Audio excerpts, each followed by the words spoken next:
একজন মানুষের দেহের সুস্থতা বা অসুস্থতা নির্ভর করে তার পাচনতন্ত্র কতটা মজবুত তার উপর। যার পাচনতন্ত্র সুস্থ সবল মজবুত তার দেহে তেমন কোনো রোগ হবে না। এর কারণ হলো আমাদের দেহের সমস্ত অঙ্গ প্রত্যঙ্গগুলোর সুস্থতা নির্ভর করে পাচনতন্ত্রের উপর। অর্থাৎ আপনার পাচনতন্ত্র যদি ভালো থাকে, খাওয়া খাবার যদি ঠিকমতো হজম হয়, তাহলে আপনার দেহে কোনোদিনও রোগ হবে না। যেমন স্কিনে ব্রণ বা দাগ, ফুসকুড়ি হয়ে থাকে, মাথার চুল ঝরে যেতে থাকে, এমনকি রাতে ভালো ঘুম হয় না, চোখের নিচে ডার্ক সার্কেল বা কালো দাগ পড়তে থাকে, চোখ মুখ দেখলে মনে হয় যেন আপনি অসুস্থ, সারা দেহে ভর করে ঝিমুনি বা অলসতা এবং প্রতিটি ইন্টারনাল অঙ্গ প্রত্যঙ্গের উপর এই প্রভাব পড়তে থাকে। আমরা খাবার খাচ্ছি অথচ খাবার ঠিকমতো হজম হচ্ছে না, তাহলে আমাদের শরীরে সেই এনার্জি পাবে না যে এনার্জি নিয়ে আমরা কাজ করি। আমরা খাবার খাচ্ছি কিন্তু হজম হতে অনেক বেশি সময় লাগছে, এতে করে আবার খাবারের জন্য আমাদের আগ্রহ থাকছে না, ক্ষুধা অনেক কম লাগছে, শরীরে জোর পাচ্ছে না। এই ধরনের সমস্যাগুলো কিন্তু আমরা প্রতিদিনই ফেস করছি। এমনকি গ্যাস, অ্যাসিডিটি ও বদহজম, টক ঢেকুর, এই সমস্যাগুলো তো লেগে আছে। সকালে উঠে পেট ঠিকমতো পরিষ্কার না হওয়া এবং সারাদিনই বারবার পেটের মধ্যে অস্বস্তি ভাব হওয়া, বারবার ফ্রেশ হওয়ার জন্য বাথরুমে ছুটে যাওয়া, এই ধরনের সমস্যা যদি আপনার হয়ে থাকে, তাহলে আপনি বুঝবেন যে আপনার পাচনতন্ত্র ঠিকমতো কাজ করছে না এবং এর ফলে আপনার দেহে একের পর এক রোগ হচ্ছে। আপনি কখনোই সারা বছর সমানভাবে সুস্থ থাকতে পারছেন না। পাচনতন্ত্র ঠিকমতো কাজ না করলে শুধু যে গ্যাস, অ্যাসিডিটি হচ্ছে, বুক জ্বালা করছে তাই নয়, এর কারণে আপনি মানসিক সমস্যায় ভুগতে পারেন।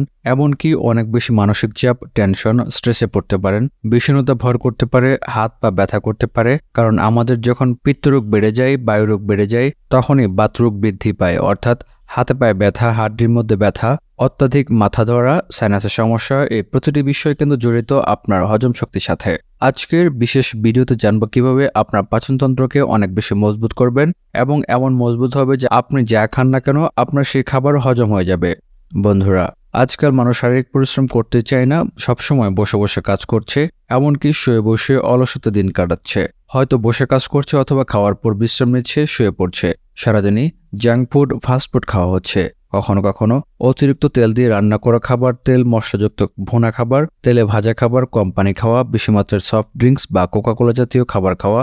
যদি আপনি প্রতিনিয়ত এমন করতে থাকেন আর ভাবেন যে আমি তো সব খাবারই ঠিকমতো খাচ্ছি, তবুও কেন আমার দেহে এনার্জি আসছে না, এর ফলে আপনি হয়তো আরো বেশি বেশি এনার্জি শক্তি বৃদ্ধি করার জন্য ভিটামিন সাপ্লিমেন্ট গ্রহণ করছেন। বেশি বেশি ভিটামিন ওষুধ খাওয়ার ফলে আপনার দেহে কোনো ধরনের শক্তি আসছে না, ফলাফল সেই একই জিরো। এর কারণ আসলে আপনি যা করা দরকার তা করছেন না। যেভাবে আপনার খাবার খাওয়া উচিত, যেভাবে চলা উচিত, সেই কাজটি আপনি সঠিকভাবে করতে পারছেন না। আর এই কারণেই আপনার পাচনতন্ত্র এতটা দুর্বল হয়ে গেছে, আপনার খাওয়া কোনো খাবার থেকে আর দেহে এনার্জি তৈরি হচ্ছে না, শক্তি উৎপন্ন হচ্ছে না। কিছুদিন পরপরই রোগাক্রান্ত হচ্ছেন। ভাইরাস সংক্রমণের আক্রমণে হয় জ্বর, সর্দি, কাশি হচ্ছে, আর না হয় পেটে গন্ডগোল হচ্ছে। আর এই কারণে কিন্তু বন্ধুরা আপনার দেহে আরও অনেক রোগ ধীরে ধীরে প্রবেশ করবে। হার্টের অসুখ থেকে শুরু করে ডায়াবেটিস রোগ আপনাকে ঘিরে ধরবে যদি পাচনতন্ত্র ঠিক না থাকে।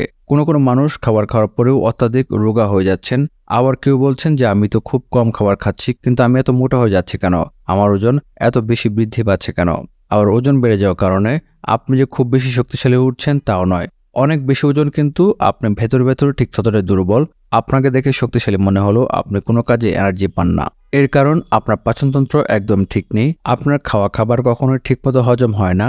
তো বন্ধুরা, এতক্ষণের আলোচনা নিশ্চয়ই এটা বুঝেছেন যে আমাদের পাচনতন্ত্রকে মজবুত করা, শক্তিশালী করা সবচেয়ে আগে দরকার। এই জন্যই আজকের এই ভিডিওতে আপনাদের আয়ুর্বেদিক কিছু নিয়ম বলবো এবং কিছু ভেষজ উপাদানের কথা বলবো, যা খেলে আপনার পাচনতন্ত্র অনেক বেশি শক্তিশালী হয়ে উঠবে, মজবুত হবে। তখন আপনি যে খাবার খান না কেন আপনার সেই খাওয়া খাবার সঠিকভাবে হজম হবে এবং কখনোই আপনার দেহে আর কোনো রোগের সৃষ্টি হবে না। এর জন্য যা করতে হবে বন্ধুরা, তা হলো আপনি যখন যে খাবারটি খান না কেন তা খুব ভালো করে চিবিয়ে চিবিয়ে খাবেন। একবার মুখে খাবার নিয়ে 35 থেকে 40 বার আপনাকে বাইট করতে হবে, অর্থাৎ চিবিয়ে চিবিয়ে খেতে হবে। এমনভাবে খাবার খাবেন যাতে আপনার খাওয়া খাবার এর কোনো খাদ্যকণাও আর আস্ত না থাকে। তেমনি ভাবে আপনাকে চিবিয়ে খেতে হবে। আর খাবার খাওয়ার সাথে সাথেই বা খাবার খাওয়ার মাঝে কখনোই পানি পান করবেন না। পানি পান অবশ্যই করতে হবে খাওয়ার ন্যূনতম 30 মিনিট আগে এবং 30 মিনিট পরে। আর পারলে অবশ্যই হালকা গরম পানি পান করবেন। খাবার খাওয়ার আগে বা পরে হালকা গরম পানি পান করার কারণে খাওয়া খাবার খুব ভালো মতো হজম হয়। যাদের খাবার ভালো মতো হজম হয় না তারা খাবারের পর একটু আখের গুড় খেয়ে নিতে পারেন। আখের গুড় আমাদের পাচনতন্ত্রের জন্য খুবই ভালো, যা খাবারকে খুব দ্রুত হজম করতে সাহায্য করে এবং দেহের হজম ক্ষমতাকে এতটা বাড়িয়ে দেয় যে গ্যাস, অ্যাসিডিটি থেকেও খুব সহজেই আপনি মুক্তি পাবেন। বন্ধুরা, আর একটি কথা কিন্তু অবশ্যই মনে রাখতে হবে, তা হলো সঠিক সময়ে খাবার গ্রহণ করতে হবে। সকালের খাবার অবশ্যই আপনাকে সকাল 7টা থেকে 7:30টার মধ্যে শেষ করতে হবে। দুপুরের খাবার অবশ্যই আপনি 1টা থেকে 1:30টার মধ্যে শেষ করবেন। আর রাতের খাবার অবশ্যই সন্ধ্যা 7টা থেকে 8টার মধ্যে আপনাকে খেয়ে নিতে হবে। মূল খাবার খাওয়ার পরে কখনোই আপনি অলসভাবে বসে থাকবেন না বা ঘুমিয়ে যাবেন না। খাবার খাওয়ার পরে কিছুক্ষণ আপনি শুধুমাত্র বিশ্রাম করুন। 15 থেকে 20 মিনিট বিশ্রাম করার পরে অবশ্যই আপনাকে আধা ঘন্টা হাঁটতে হবে। খুব দ্রুতগতিতে হাঁটার দরকার নেই, আস্তে আস্তে আধা ঘন্টা হাঁটার অভ্যাস করুন। এতে খাওয়া খাবার খুব ভালো মতো হজম হবে। বন্ধুরা, আরেকটি কথা মানবেন, তা হলো সকালে ঘুম থেকে উঠে অবশ্যই 1 লিটার হালকা গরম পানি পান করার চেষ্টা করবেন। এরপর হালকা ব্যায়াম এবং যোগাসন করুন, ভুজঙ্গাসন, ত্রিকোণাসন এবং খাওয়ার পরে আপনি বজ্রাসন করুন। খাওয়ার পরে যদি সামান্য যোগাসন করুন তাহলে সেই খাবার খুব দ্রুতগতিতে ডাইজেশনে চলে যাবে। আপনার খাওয়া খাবার কখনোই গ্যাস, অ্যাসিডিটি তৈরি করবে না। খুব বেশি নয়, খাওয়ার পরে 5 থেকে 7 মিনিট বজ্রাসনে থাকুন এবং তারপরে আপনি কিছু সময় বিশ্রাম নিয়ে হাঁটাহাঁটি শুরু করুন। বন্ধুরা, নিয়মগুলো বলা শেষ। এবার বলবো যে রেমেডিটি যা আপনার হজম ক্ষমতা অনেক গুণ বাড়িয়ে দেবে। এই রেমেডিটি তৈরি করা যাবে খুব সহজেই। এই জন্য প্রথমে লাগবে মৌরি, যেটিকে ইংরেজিতে ফেনাল বলে।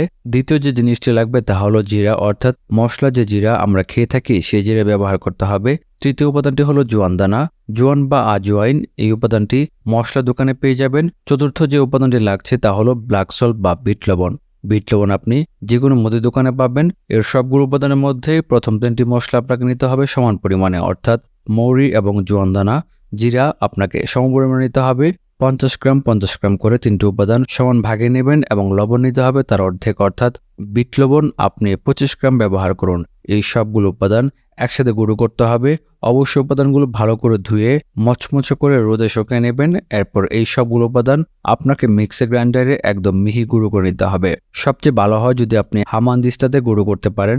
এবারে প্রতিদিন সকালে ঘুম থেকে উঠে যে 1 লিটার পানি আপনাকে পান করতে বলেছি, এই পানি পান করার পরে হালকা ব্যায়াম করুন আর যোগাসনের পরে এই মিশ্রণ 1 চামচ করে 1 গ্লাস উষ্ণ পানিতে মিশিয়ে সেবন করুন। একবার সকালে সেবন করুন আর একবার সেবন করুন রাতে। তবে সকালে সেবন করতে হবে খাওয়ার আধা ঘন্টা আগে, কিন্তু রাতে আপনাকে খেতে হবে খাওয়ার আধা ঘন্টা আগে। একইভাবে 1 চামচ মিশ্রণের সাথে 1 গ্লাস কুসুম গরম পানি মিশিয়ে পান করুন আর আধা ঘন্টা পরে আপনি খাবার খান। এইভাবে আপনি টানা 21 দিন এই নিয়ম মানুন।